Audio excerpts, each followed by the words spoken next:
Bonjour. Déjà, c'est un plaisir de vous avoir et j'ai la lourde tâche d'essayer de résumer de l'intelligence artificielle en 10 minutes. Pas facile. Me dit oui, en plus tu le fais en mode TED. Alors j'ai essayé, pour tout vous dire, bien sûr que j'ai demandé à ChatGPT de me faire ma présentation, je vous rassure tout de suite, ça n'a pas marché. C'était plat, c'était fade, c'était lisse, c'était pas marrant. Bref. En revanche, le petit dessin, c'est moi qui l'ai fait. Ça, c'est grâce à l'intelligence artificielle. Alors, qui je suis? En fait, ça fait 13 ans. Plus de 13 ans quasiment, qu'au départ, on vous parlait de sites internet. Pourquoi être présent sur les sites? Pourquoi avoir des sites? Pourquoi être présent sur les réseaux sociaux? Puis après, on a commencé à se dire, oui, mais la transformation numérique, ça impacte tous les systèmes d'information dans vos métiers. Puis on a commencé à parler d'écosystèmes des startups, on a regardé les Fab Labs, on a parlé d'open source. Puis en fait, à un moment donné, on a commencé à parler de blockchain. Et puis là, ça s'est resserré, on a parlé de data. Et en gros, en fait, tout ça pour vous dire que, ouais, effectivement, le 30 novembre 2022, ChatGPT. Tout le monde ne parle que de ça, on l'a résumé vraiment à des choses très gadgets. Or moi, aujourd'hui, je ne vais pas vous parler de ChatGPT, je ne vais pas vous apprendre à faire des beaux petits prompts pour gagner du temps, parce que ce serait résumer ça et passer à côté de la vraie problématique. Donc ouais, le chaos, en tous les cas, qui en 5 jours peut avoir 1 million d'utilisateurs, il n'y en a pas beaucoup. Eux, en 5 jours, ils ont eu 1 million d'utilisateurs. Certes, ils perdent 500 millions l'année dernière sur l'investissement, mais probablement, c'est des boîtes qui sont cotées à plus de quelques milliards. En gros, en fait, ça c'est Gartner, donc évidemment vous l'aurez, mais Gartner, en fait, vous voyez le pic? Le pic, c'est tout ce que l'on attend de l'intelligence artificielle générative. Donc les attentes, elles sont colossales. Toutefois, comme toute histoire d'amour, ça rebaisse. Vous voyez sur la sinusoïde. Ça baisse, mais en tous les cas, ça veut dire quoi? Ça veut dire qu'aujourd'hui, si on ne s'y intéresse pas, demain, vous serez balayé. Et alors le premier à être balayé, ça risque d'être moi, mon cœur de métier, agence de communication digitale. Je me fais balayer par tout ça. Donc si je ne comprends pas, si je ne l'utilise pas, si je ne fais pas des pas de côté, je suis peut-être rayé de la carte. L'intelligence artificielle, c'est partout. J'aurais pu vous mettre une... Ils sont partout. Effectivement, ou Yel, parce que je ne sais pas s'ils sont féminins, masculins. En tous les cas, quand vous regardez des cartes, c'est de l'IA. Quand on fait de la traduction, c'est de l'intelligence artificielle. Quand on a des flux de recommandations pour Netflix, pour Spotify, c'est de l'intelligence artificielle. Donc c'est déjà là.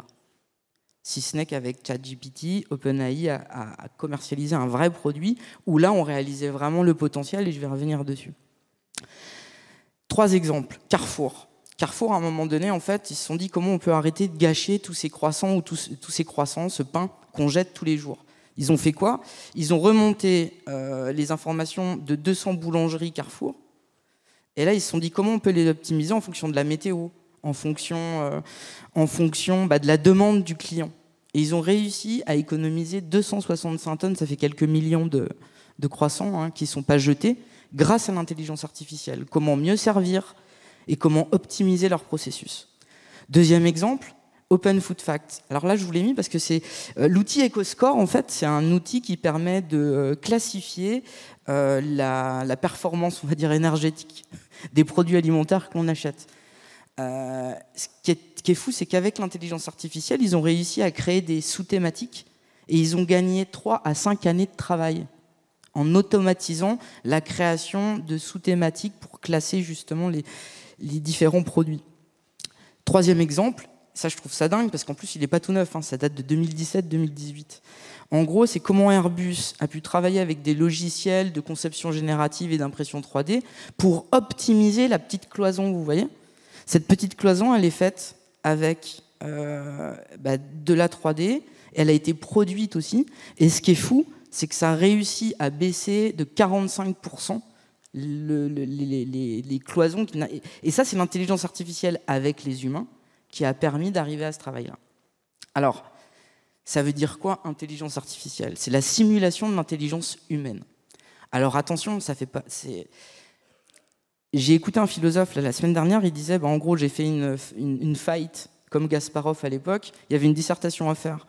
Lui, il a fait sa dissertation, il a eu 20 sur 20, le philosophe. ChatGPT a eu 11 sur 20. ChatGPT, l'intelligence artificielle générative, ne sait pas, aujourd'hui, formuler une problématique. Il faut être clair, il ne le sait pas. En revanche, la rupture Pour moi, en fait, on vit une rupture aussi importante que l'électricité, que l'apparition d'Internet. C'est une réalité, hein, je ne vous raconte pas du blabla. C'est vraiment ce qui se dit. Et en gros, en fait, on a réussi à créer un pont aujourd'hui entre le langage informel, ce que je fais là, et le langage formel qui est du code. Je m'explique. En gros, on a réussi aujourd'hui, on peut quasiment parler à la machine. Ce qui veut dire que j'exprime un besoin, je vais en faire un algorithme, de cet algorithme, je vais coder pour avoir une solution. Aujourd'hui, en fait, il faut être clair, on peut, grâce à l'intelligence artificielle, quasiment imaginer son modèle économique. Je vais vous donner des exemples. En gros, pour automatiser, gagner du temps, compétitivité.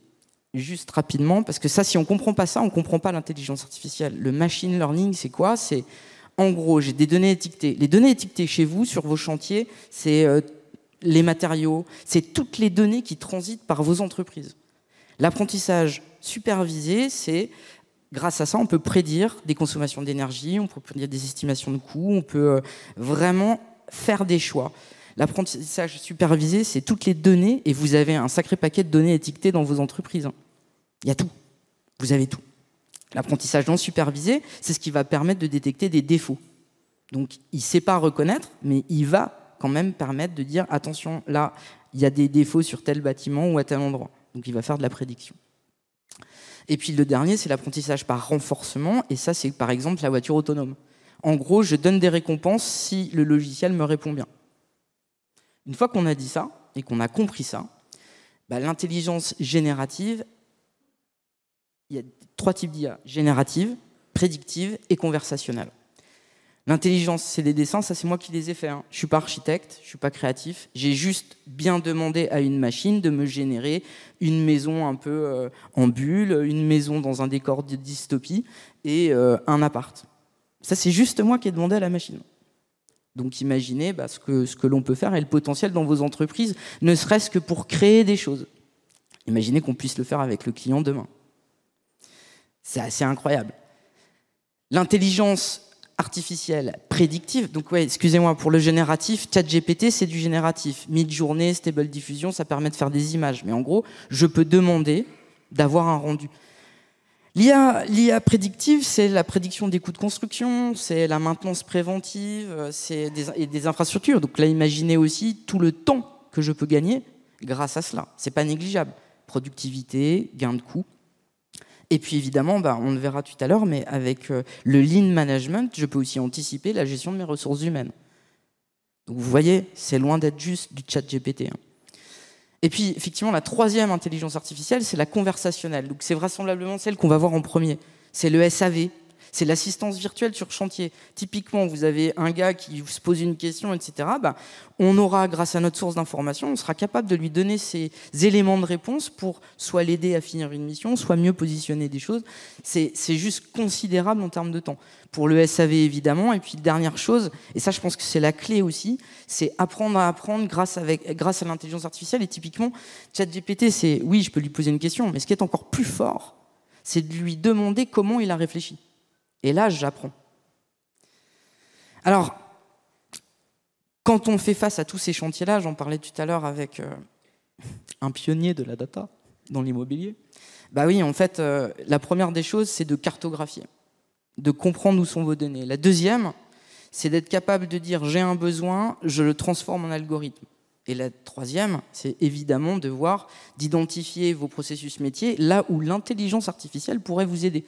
Et elle n'est pas juste générative, c'est pas juste ChatGPT, faut pas rêver. Donc comment on fait avec tout ça? En fait, comment on fait? En un, c'est clair, vos équipes, elles doivent être acculturées. À l'époque, on avait acculturé sur le parcours client. Aujourd'hui, en fait, on doit expliquer ce que c'est et démystifier. Et leur dire non, en fait. Vos métiers ne vont pas être remplacés. En revanche, et ça, je la trouve géniale, cette phrase, en gros, ce n'est pas ChatGPT qui va remplacer les jobs. C'est les jobs de ceux qui ne l'utilisent pas. Et ça, c'est une réalité, en fait. Ça veut dire qu'il faut jouer avec. Donc, acculturer, démystifier. Ça veut dire concrètement expliquer à vos équipes en quoi ça peut être intéressant. Identifier, cartographier, parce que en fait, sans données, il n'y a pas d'intelligence artificielle, il faut être clair. Donc, regardez toutes les données que vous avez au sein de vos entreprises. Ça, c'est dans la note de la FFB sur l'intelligence artificielle. Regardez toutes les datas qui transitent chez vous, quoi. Environnementale, administrative, interne aux entreprises, géologue, financière, j'ai plus que 12 secondes, donc je vais accélérer. Mais capteur, ce qui veut dire quoi? Ce qui veut dire que si vous n'avez pas de données, vous ne faites pas d'IA. Si vous avez cartographié ça, là, vous pouvez commencer à identifier les vraies poches de business et ce que vous pouvez améliorer, et donc proposer un service de qualité. Donc évidemment, il faut tester et déployer, ça peut bien se passer. Après, forcément, il faut être clair, hein, il y a des fous, comme Elon Musk, qui, eux, veulent mettre leur cerveau, ils veulent connecter en fait leurs 5 entreprises et en faire un cerveau géant. Ça va pas tarder, mais d'ici 5 ans. Et imaginez ce que ça peut donner, quoi. Imaginez, le système d'information devient un cerveau et prend des décisions et permet de faire plus de productivité. Donc, dernière chose, et ça c'est hyper important, c'est qu'effectivement, soit vous travaillez chacun dans votre petit coin, soit justement vous travaillez avec les machines. Moi, je ne crois pas que c'est contre ou non, c'est avec, c'est ensemble. Et effectivement, ça va soulever des enjeux éthiques, souveraineté, ça c'est clair, environnement. Je pense qu'il y a Claire Guidi en parlera tout à l'heure, mais effectivement, le Construction Data Hub, qui pourrait consister à collecter et à centraliser l'ensemble de vos données, pourrait vous permettre d'avoir un service beaucoup plus efficient, efficace et jouer avec l'IA. Voilà, 11 minutes 9, mais j'ai tenu. Je vous remercie beaucoup.